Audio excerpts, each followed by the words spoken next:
Welcome back to the Rise with Anita podcast. If you've been here for a while, I want to go ahead and thank you for walking this journey and the path with me. But if you're new here and this is your first time listening, I just want you to know you didn't land here by accident.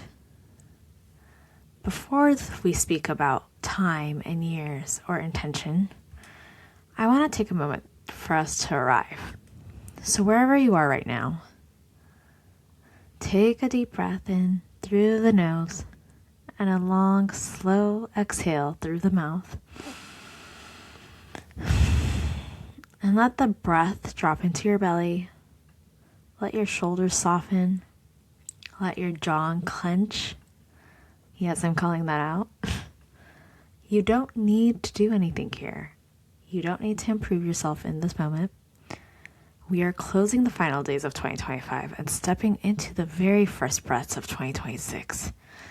And transitions like this, whether we name them or not, are actually felt in the body, sometimes as excitement, sometimes as fatigue, sometimes as quiet ache we can't name. So instead of asking you what you want to accomplish in this next year, I want to ask you something a little slower. Where have you been leaving yourself behind?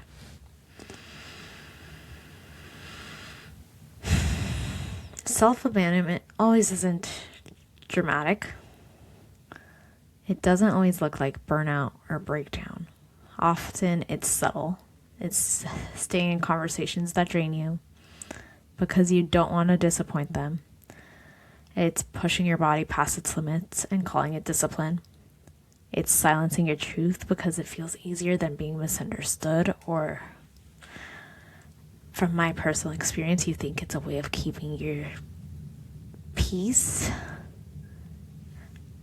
Especially if you're conflict avoidant, that might be a big one for you. But many of us have learned early that our needs were inconvenient, our emotions were too much, or our sensitivity made life a little harder. So we've adapted. We became capable, we became strong, we became high functioning, and somewhere along the way, we learned to leave ourselves without even noticing.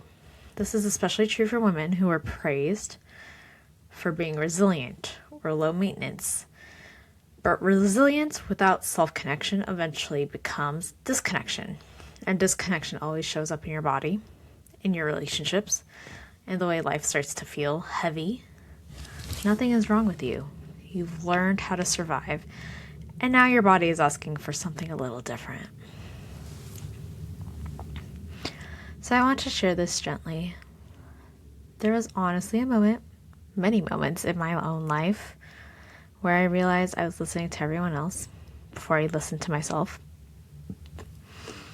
And I don't know if you've ever been in that place where I could feel something wasn't aligned, but I would override it with logic. I could sense it when my body needed rest, but I would keep going, and I told myself it was growth. I told myself it was strength, but underneath it, there was this quiet exhaustion building up that no matter how much sleep you get, will not fix. Because I was so disconnected from my own truth and from living what I wanted to live. And if we're being honest, a lot of people-pleasing patterns that I was living other people's stories. So it became this game of betraying my own signals. And the turning point for me wasn't exactly dramatic. It became a simple question that kept coming over and over. What happens if I stop leaving myself here? What happens if I pause when my body asks? Earlier in this year, many of you know I took a fall in Sedona. And it was this beautiful spiritual trip that I had planned. And I had operated it much like how I was operating a lot of life, which was a checklist. I had so many things I wanted to do.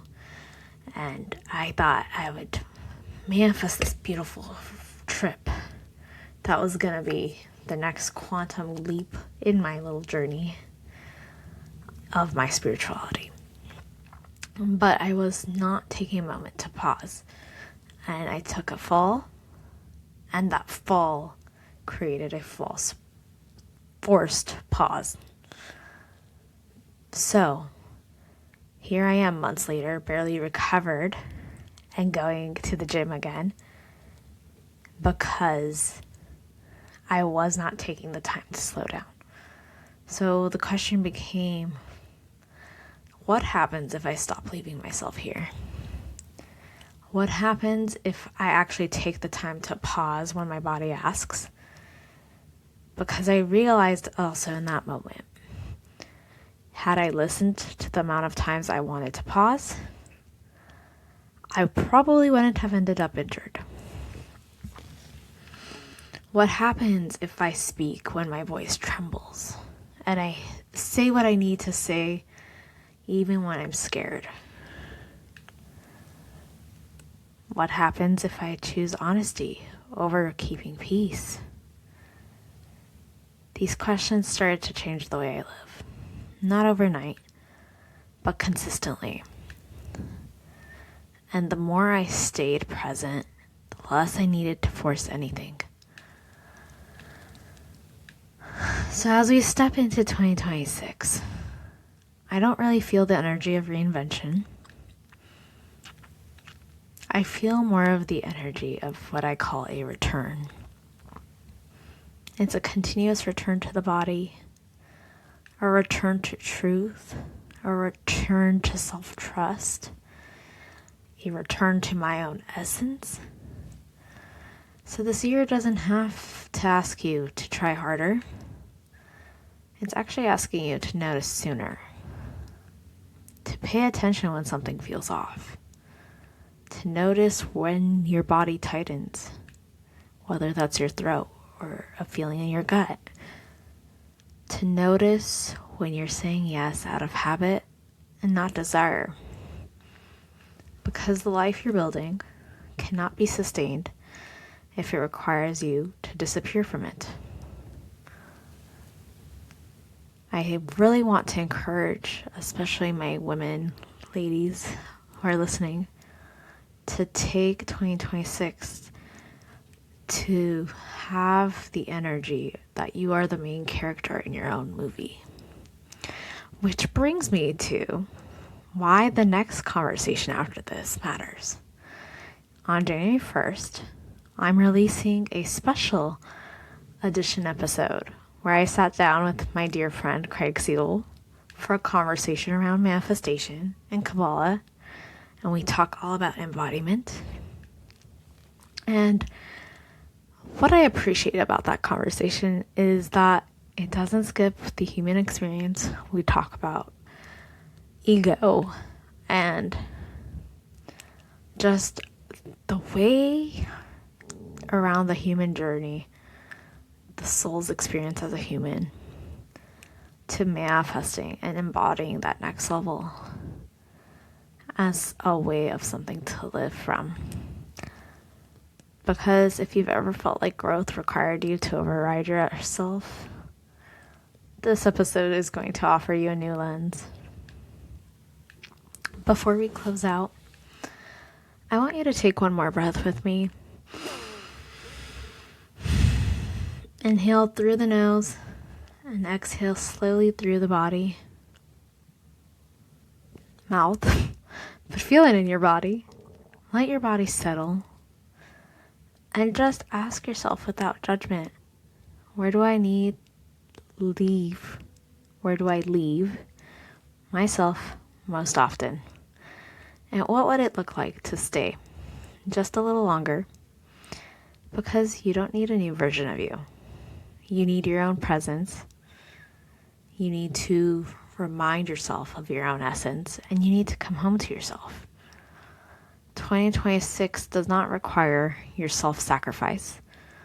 It requires your honesty, your bravery, your boldness, your audacity, which happens to be my word. So welcome to the year, you, me, and all the fellow ladies listening to this. Stop abandoning ourselves. I'm so grateful you're here with me. And if you enjoyed this episode, please share it with a sister, a friend, a woman you feel like needs a pause in her day-to-day. And until the next one, please like, review, comment, share this episode on social if you would like. Let me know your thoughts. Feel free to DM me and let's have a conversation about what it is we're leaving behind in 2025. And until the next one, I just want to say, you're not broken. You're not needing to be fixed. You're already stepping into alignment.